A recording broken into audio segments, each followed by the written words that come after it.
ఇంకా ఒక తెలుగుదేశం ఎమ్మెల్యేనేమో ఒక జనసేన మహిళా నాయకురాల రహస్యాలు ఇంకేమేంటో తీయటానికి చేసిన ప్రయత్నం చేసినట్టుగా తమిళ మీడియా చెబుతా ఉంది. ఎంతవరకు వాస్తవం మనకు తెలియదు. సో ఇవన్నీ చూస్తే ఎంత అసహ్యంగా ఉంది ఈ పరిణామం. మరి తెలుగుదేశం చంద్రబాబు గారు రోజు నీతులు చెప్తారు, లోకేష్ గారు ఎవరెవరినో ఏదో ఇష్టం వచ్చినట్టు మాట్లాడారు. మరి ఇప్పుడు ఎందుకు మాట్లాడట్లేదు? పవన్ కళ్యాణ్ గారు అంత ఎత్తున అరిసిపడ్డారు. మరి దీని గురించి గట్టిగా మాట్లాడాలి కదా. మీకేమనిపిస్తుంది మురళి గారు? మీరు ఆ ప్రాంతం వారే కదా. సార్ నేను కూడా చూశాను.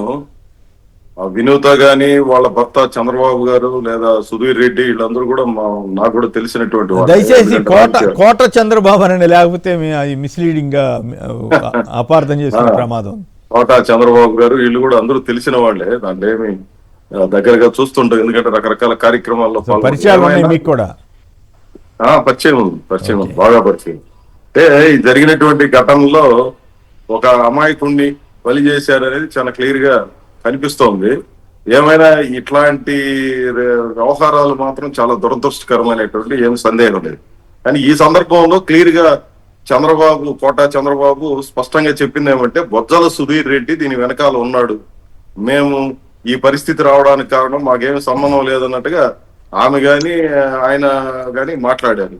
సుధీర్ రెడ్డి గారు కూడా వాళ్ళని అరెస్ట్ చేసిన ఇమీడియట్ గా ఆయన ప్రెస్ మీట్ పెట్టి మరి దీని మీద చెప్పాడు, ఆ కుటుంబానికి నేను అండగా ఉంటాను, బాధిత కుటుంబానికి నేనే ప్రత్యక్షంగా పోయి అంత్యక్రియల్లో పాల్గొంటాను, ఈ శవాన్ని తీసుకొని వెళ్ళడం అనే విషయం కూడా నాకు ముందే తెలుసు, పోలీసుల ద్వారా తెలిసింది, దాన్ని బయట మాట్లాడితే అది వేరే ఇదిగా మారుతుంది అన్నటువంటి ఉద్దేశంతో నేను బయట పెట్టలేదని ఒక ఎమ్మెల్యేగా ఉండి ఆయన కూడా దాన్ని ప్రకటన చేయడం జరిగింది. అయ్యో కాదు ఇక్కడ ఇంట్రెస్టింగ్ ఫ్యాక్ట్ ఏంటంటే, ఆయనకి తెలియటం, ఆయనకు అధికార పార్టీ ప్రభుత్వం ఆయన చేతిలో ఉంది, పోలీసు వ్యవస్థ మరి ఎట్లా చూస్తా ఊరుకుంది అన్ని రోజులు తమిళనాడు పోలీసులు కనిపెట్టేంత వరకు?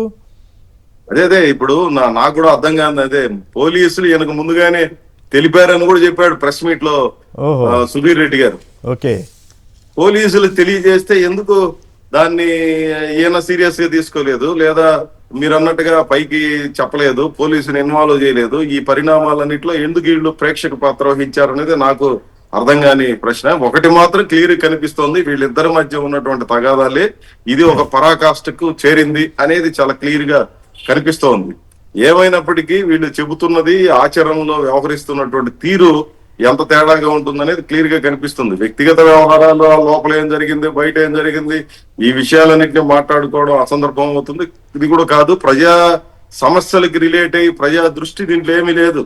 వ్యక్తిగత ప్రయోజనాలు, ఆర్థిక ప్రయోజనాలు, లేదా పదవుల్లో ఎవరుండాలా, ఇట్లాంటి వాటి చుట్టూ, వ్యక్తిగత ప్రయోజనాల చుట్టూ జరిగినటువంటి వ్యవహారం. ఆవిడకి ఎమ్మెల్యే ప్రజారాజ్య అదే జనసేన తరఫున ఆవిడకి ఎమ్మెల్యే టికెట్ రాకుండా ఉండటం కోసం తెలుగుదేశం పక్షాన మరి ఈయన చేశాడా, లేదా మరి వస్తున్న వార్తలు ఇవన్నీ చూస్తే నిజమా కాదనేది మీలాంటి వాళ్ళు చెప్పాలి. ఏకంగా ఒక మహిళకి వ్యతిరేకంగా వీడియోలు పెట్టించడం ఏంటి, సెల్ ఫోన్లు రికార్డ్ చేయించడం ఏంటి? మరి అది నీచం కాదా? ఒకవేళ అది జరిగి ఉంటే తెలుగుదేశం పార్టీ వారు నోరు విప్పట్లేదు, మరి గొంతు చించుకుంటారు కదా. ఎంత ఘోరం అది. ఒకవేళ ఆ అమ్మాయి ఏం చేసింది ఏంటి అనేది పక్కన పెడదాం. అయితే ఆ అమ్మాయికి వ్యతిరేకంగా ఒక వీడియో డ్రైవర్ ద్వారా చేయించారు అనేది ఒక అభియోగంగా ఉంది కదా. మరి అలాంటివి చేయించవచ్చా ఒక తెలుగుదేశం పురుష నాయకుడు? తప్పండి, దాంట్లో ఏమాత్రం డెఫినెట్ గా అట్లాంటివి చేయడానికి వీల్లేదు. ఇంత మునుపు మీరు మల్లన్న గురించి కూడా ప్రస్తావన చేశారు. ఆ సందర్భంలో ఆయన ప్రవర్తించింది కూడా తప్పు, లేదా ఇంకొక బీసీ మహిళ గురించి కూడా చర్చ జరిగింది. ఇక్కడ మహిళను అవమానించడం తప్పు. ఈ ఇష్యూలో అయితే చాలా క్లియర్ గా మనకు కనిపిస్తోంది ఏమంటే, ఆమె వ్యక్తిగత వ్యవహారాలు, ప్రత్యేకంగా ప్రైవేట్ వీడియోలు, వీటన్నిటిని కూడా అదే పనిగా కొంతమంది మనుషులను పెట్టి తీయించారు, వాటన్నిటిని కూడా కలెక్ట్ చేశారు, వాటిని రిలీజ్ చేశారు, పై వాళ్ళకందరూ కూడా పంపారు, పదవుల్లోకి రానియకుండా అధికార పార్టీ నాయకులు ఇట్లా చేశారు. ఆ కారణాల రీత్యా ఆమెని పార్టీ కార్యక్రమాలకన్నిటి కూడా ఈ కాలంలో దూరంగా పెట్టారు అని చెప్పి నేను కూడా చదవడమే పత్రికల్లో, వీటన్నిటిలో కూడా బాగా చురుగ్గానే ఉంటారు వాళ్ళు కూడా. ప్రజా సమస్యల మీద వీటన్నిటి మీద చురుగ్గా ఉండే భార్యాభర్త వీళ్ళిద్దరు కూడా. ఏమైనా ఇట్లాంటివి ఒక ప్రత్యేకంగా గూఢాచర్యం దాంట్లో పెట్టి, మనుషులను పెట్టి ఇట్లా ఒక మహిళా నాయకురాల మీద ప్రత్యేకంగా చేయడం అనేది ఏ రకంగానూ సమర్థనీయం కాదు, తప్పు, దాంట్లో ఏమీ సందేహం లేదు. మరి ముఖ్యంగా అటువంటిప్పుడు రైట్, వాళ్ళ హత్య కేసులో వాళ్ళని అరెస్ట్ చేశారు, అది కరెక్ట్ కూడా అని అందరూ అనుకుంటాం. మరి ఇప్పుడు ఈ గూఢచర్యం చేసి ఒక మహిళ పట్ల ఇంత అనుచితంగా వ్యవహరించారన్న అభియోగాలు వచ్చిన వాళ్ళ మీద ఏం చర్య తీసుకోదా ఈ ప్రభుత్వం? విచారణ సరే, చేయాలి. చాలా మంది మీద ప్రభుత్వం, చాలా మంది తెలుగుదేశం అయితే చాలు వాళ్ళ మీద ఏ కేసు లేకుండా చేస్తున్నారు. పోలీసు వారు కూడా చాలా అతివిధేయంగా నిష్పక్షపాతంగా ఉండవలసిన వాళ్ళు కూడా ఎందుకు ఉండట్లేదు? ఇప్పుడు ఆ తెలుగుదేశం ఎమ్మెల్యే మీద మీరు చెప్పిన దాని ప్రకారం చర్య తీసుకోవాలా, తీసుకోకూడదా? దీని మీద సమగ్రమైనటువంటి విచారణ అంటే, ఎందుకనంటే మనము వాటి లోతుల్లోకి పత్రికల్లో వచ్చిన వివరాలు, మీడియాలో వస్తున్న కథనాల ఆధారంగా మనం చర్చిస్తా ఉంది. దీని మీద సమగ్రమైన విచారణ జరపాలి. విచారణలో దోషులు ఎంతటి వారైనా, అది ఎమ్మెల్యే కావచ్చు, మంత్రులు కావచ్చు, ఎవరైనప్పటికీ కఠినమైనటువంటి చర్యలు తీసుకోవాలి. అంటే ఏమాత్రం సందేహం లేదు.